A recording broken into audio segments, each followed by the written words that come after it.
అనన్య. ఆ పేరు వినగానే చాలామందికి గుర్తొచ్చేది ఒక స్ట్రాంగ్ అమ్మాయి గురించి.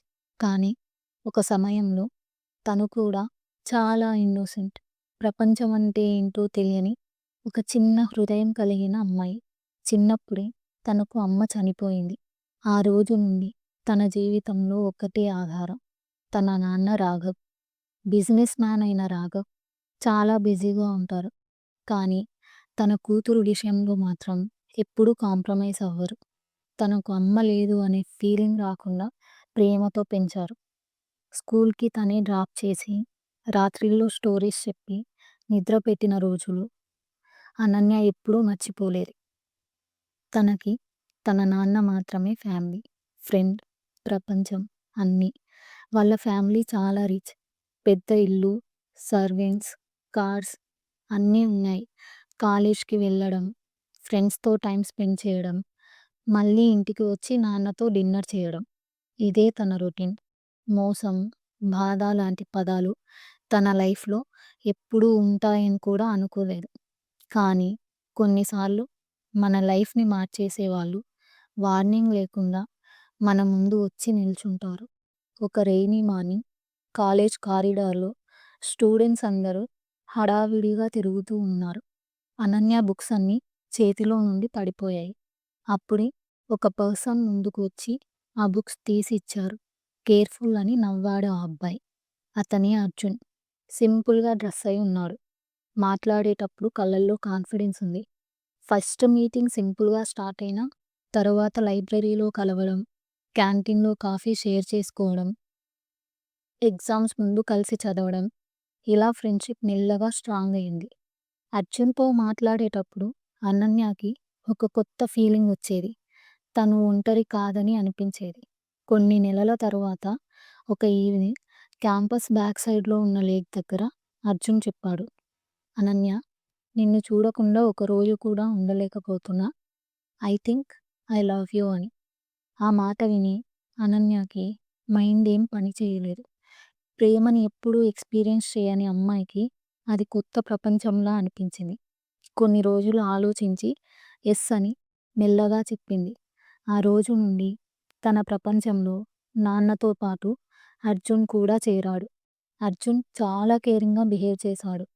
తన ఇష్టాలు గుర్తుపెట్టుకోవడం, లేట్ అయితే ఇంటి వరకు డ్రాప్ చేయడం, సిక్ అయితే మెడిసిన్స్ తెచ్చివ్వడం, అన్నీ చేసి పర్ఫెక్ట్ పార్ట్నర్‌లా కనిపించాడు. స్లోలీ అనన్య తన సీక్రెట్స్, భయాలు అన్నీ షేర్ చేసింది. నమ్మకం అనే పదం తన హృదయంలో చాలా లోతుగా నిలిచిపోయింది. కానీ ఒకరోజు అర్జున్ ఫేస్‌లో ఏదో టెన్షన్ కనిపించింది. మన గురించి మీ నాన్నకి తెలిస్తే ఎప్పుడూ ఒప్పుకోరు అనన్య. నేను రిచ్ కాదు. మన మధ్య డిస్టెన్స్ క్రియేట్ చేస్తారు అని చెప్పాడు. ఆ మాట అనన్య మైండ్‌లో ఒక అనుమానం క్రియేట్ చేసింది. నిజంగానే నాన్న ఒప్పుకోరా? తన ప్రేమ కోసం ఫైట్ చేయాలా? లేదా అర్జున్‌ని కోల్పోవాలా? ఇలా ఆలోచిస్తూ ఉండిపోయింది. కొన్ని రోజులు ఎమోషనల్‌గా మాట్లాడుతూ, ఫ్యూచర్ గురించి భయపెడుతూ అర్జున్ ఒకటే సొల్యూషన్ చూపించాడు. మనం వెళ్ళిపోదాం ఎక్కడికైనా దూరంగా. అక్కడ మనం లైఫ్‌ని మనం క్రియేట్ చేసుకుందామని చెప్పాడు. ప్రేమలో ఉన్న మనసు నిజానికి, మోసానికి మధ్య తేడా కనిపెట్టలేదు అంటారు. అది నిజమే. ఒక మిడ్‌నైట్ ఇంట్లో అందరూ నిద్రపోయాక అనన్య లాకర్ నుండి కొన్ని నగలు, డబ్బులు తీసుకొని సైలెంట్‌గా బయటికి వచ్చింది. వెనక్కి తిరిగి ఒక్కసారి ఇంటిని చూసి కార్‌లో కూర్చుంది. ఆ డెసిషన్ తన జీవితంని కంప్లీట్‌గా మార్చేస్తుందని తనకి తెలియలేదు. వాళ్ళు వేరే సిటీకి వెళ్ళిపోయి సింపుల్‌గా పెళ్లి చేసుకున్నారు. పెద్ద సెలబ్రేషన్స్ లేవు. రిలేటివ్స్ లేరు. కానీ అనన్యకి అది చాలు. లవ్ ఉంది కదా అనుకుంది. మొదటి సంవత్సరం నిజంగానే కలలాగా గడిచింది. చిన్న రెంటెడ్ రూమ్, చీప్ ఫర్నిచర్, కలిసి చేసిన కుకింగ్ డిజాస్టర్స్, కష్టాలు కూడా స్వీట్ మెమోరీస్‌లా అనిపించాయి. కానీ కొన్ని చేంజెస్ స్లోగా స్టార్ట్ అయ్యాయి. అర్జున్ ఫోన్ కాల్స్ ఎక్కువ అయ్యాయి. కానీ ఎప్పుడూ బయటికి వెళ్లి మాట్లాడేవాడు. ఇంటికి కూడా లేట్‌గా వస్తాడు. ఆఫీస్ ప్రెషర్ అని ఎక్స్‌క్యూజెస్ చెప్పాడు. అనన్య నమ్మింది. ఎందుకంటే నమ్మకం అంటే అదే కదా! ఒకరోజు సడెన్‌గా చెప్పాడు. నేను కొన్ని రోజులు వేరే ఊరికి వెళ్ళాలి జాబ్ కోసం. నిన్ను నా ఫ్రెండ్స్ దగ్గర వదిలేస్తా. సేఫ్ ప్లేస్ అని అన్నాడు. నువ్వు లేకుండా నేను ఎలా ఉంటాను అని భయపడింది అనన్య. కొంత టైం మాత్రమే. తర్వాత మనం బెటర్ లైఫ్ స్టార్ట్ చేస్తాం అని కన్విన్స్ చేశాడు. నెక్స్ట్ డే తననొక అన్‌ఫెమిలియర్ ప్లేస్‌కి తీసుకెళ్ళాడు. అక్కడ ఉన్న వాళ్ళతో నా వైఫ్‌ని కొన్ని రోజులు మీ దగ్గర ఉంచండి. మళ్ళీ వచ్చి తీసుకెళ్తా అని చెప్పి వెళ్ళిపోయాడు. ఆ డోర్ క్లోజ్ అయిన సౌండ్ తన ఓల్డ్ లైఫ్‌తో లాస్ట్ కనెక్షన్ అయిన సౌండ్ అని తనకు తెలియదు. 2 రోజులు, 5 రోజులు, 10 రోజులు. అర్జున్ దగ్గర నుండి ఒక్క కాల్ కూడా లేదు. భయంతో ఒకరోజు అక్కడ ఉన్న మనిషిని అడిగింది. మా ఆయన ఎప్పుడు వస్తాడు అని. అతను చిన్నగా నవ్వాడు. రాడు. నిన్ను మాకు అమ్మేశాడు అని చెప్పాడు. ఆ మాట వినగానే తను లోలోపలే చచ్చిపోయింది. ప్రేమని నమ్మి తన ప్రపంచం వదిలేసిన తను యాక్చువల్లీ ఒక డీల్‌లో పార్ట్ అయింది. ఆ రోజు నుండి ప్రతి క్షణం నరకం. ఫిజికల్‌గా టార్చర్, మెంటల్‌గా గిల్ట్ ఫీల్. ప్రతిరోజు ఒక ప్రశ్న ఎందుకు? మంత్స్ గడిచాయి. బాడీ వీక్ అయింది. చివరికి సివియర్ బ్లడ్ ఇన్ఫెక్షన్ వచ్చింది. ఆమె ఇక్కడ ఉంటే మిగతా వాళ్ళకి డేంజర్ అని ఒకరోజు రోడ్ మీద వదిలేశారు. ఆకలి, తగ్గిన బలం, ఒంటరితనం. ఫుట్‌పాత్ మీద కూర్చొని ట్రాఫిక్ లైట్స్ చూస్తూ ఒక రియలైజేషన్‌కి వచ్చింది. తనకి టైం తక్కువ ఉంది అని. అప్పుడు ఒకటే కోరిక. నాన్న వాయిస్ వినాలి అనుకుంది.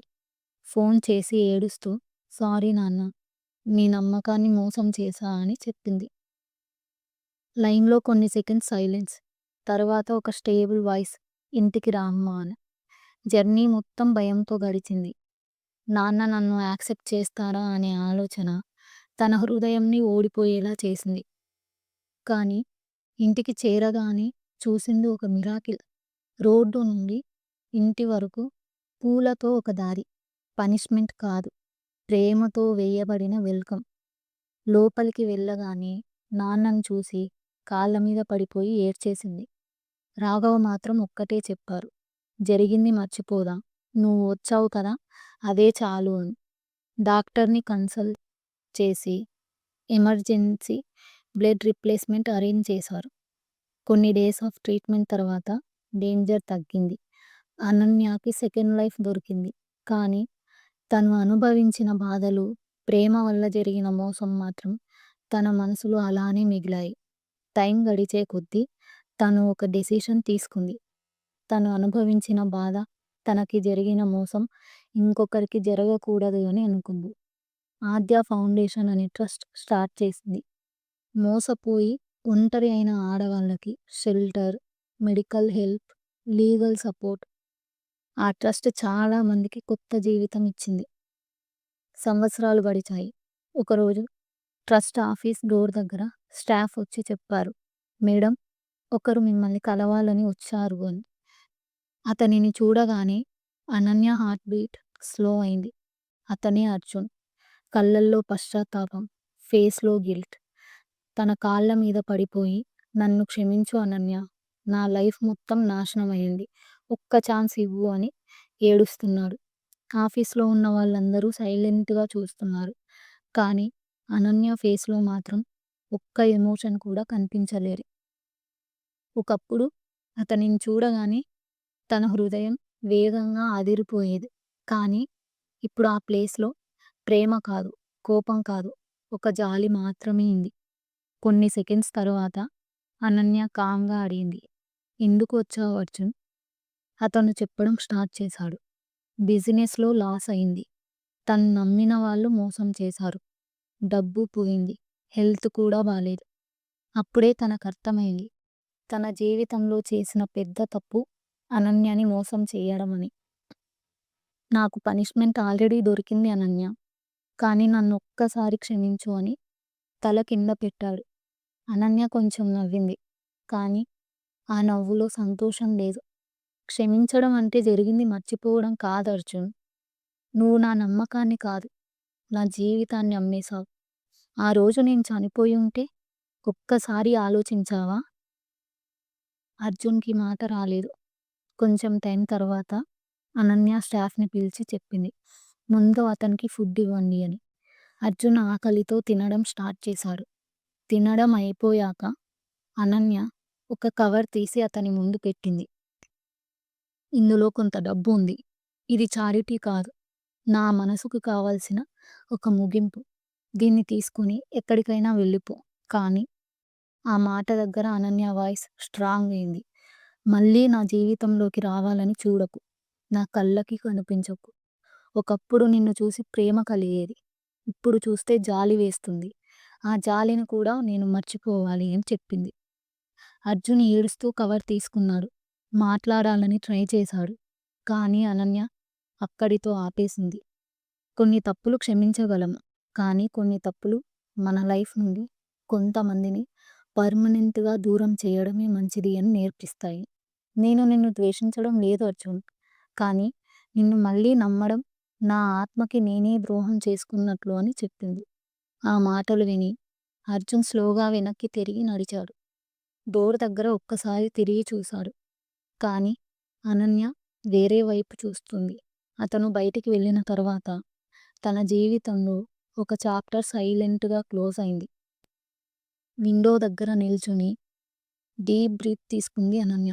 ఐస్‌లో కొంచెం నీళ్లు మెరుస్తున్నా కానీ ఆ నీళ్లు బాధ వల్ల కాదు. ఒక సాటిస్ఫాక్షన్ వల్ల. ఆ రోజు తనకు అర్థమైంది. తన గతం తన ఫ్యూచర్‌ని డిసైడ్ చేయలేదు. మోసపోయిన అమ్మాయిగా కాదు. ఇంకొకరిని రక్షించే ఒక దీపంలా మారింది. అందరి జీవితంలో ఏదో ఒక సమయంలో ఎవరో ఒకరి చేతిలో మోసపోవడం జరుగుతూనే ఉంటుంది. కానీ ఆ మోసాన్ని భరించలేక కొంతమంది జీవితాన్ని మధ్యలోనే వదిలేస్తారు. ఇంకొంతమంది ఆ బాధని మర్చిపోవడానికి చెడు అలవాట్లకి బానిసలవుతారు. కానీ నిజం ఏంటంటే మోసం జరిగింది అని మన జీవితం అయిపోయింది అని కాదు. మోసం అనేది మనిషిని 2 విధాలుగా మార్చగలదు. ఒకటి మనల్ని లోపల నుండి ఓడిపోయేలా చేస్తుంది. లేదా మనల్ని ఇంకా బలంగా తయారు చేస్తుంది. కాబట్టి నేను చెప్పాలనుకుందేంటి అంటే ఒక్కటే గుర్తుంచుకోండి. మనిషి జీవితంలో మోసం జరిగినా కూడా దాన్ని తట్టుకొని మళ్ళీ నిలబడే ధైర్యం ఉండాలి. ఎందుకంటే ఆ బాధ మనల్ని చంపడానికి రాదు. మనల్ని మార్చడానికొస్తుంది. మోసం జరిగిన తర్వాత మనం ఇంకా స్ట్రాంగ్ అవుతాం. ఎవరు నిజమైన వాళ్ళు, ఎవరిని నమ్మాలి, ఎవరిని నమ్మొద్దు అనే క్లారిటీ వస్తుంది. ఆ క్లారిటీయే మన ఫ్యూచర్‌ని కాపాడుతుంది. మన జీవితంని నిర్ణయించేది మన మీద జరిగిన మోసం కాదు. ఆ మోసం తర్వాత మనం తీసుకునే డెసిషన్. కాబట్టి ఏదైనా జరిగినా ఓడిపోకండి. సర్వైవ్ అవ్వండి. ఎందుకంటే మోసం మీ కథలో ఒక పేజ్ మాత్రమే. కానీ మీ ధైర్యం మొత్తం మీ కథని మార్చేసే కొత్త చాప్టర్. పడిపోవడం మీ తప్పు కాదు. కానీ పడిన చోటనే మళ్ళీ లేచి నిలబడడం మాత్రం మీ డెసిషన్. లేచి ముందుకు నడుస్తే అదే మీ గెలుపు.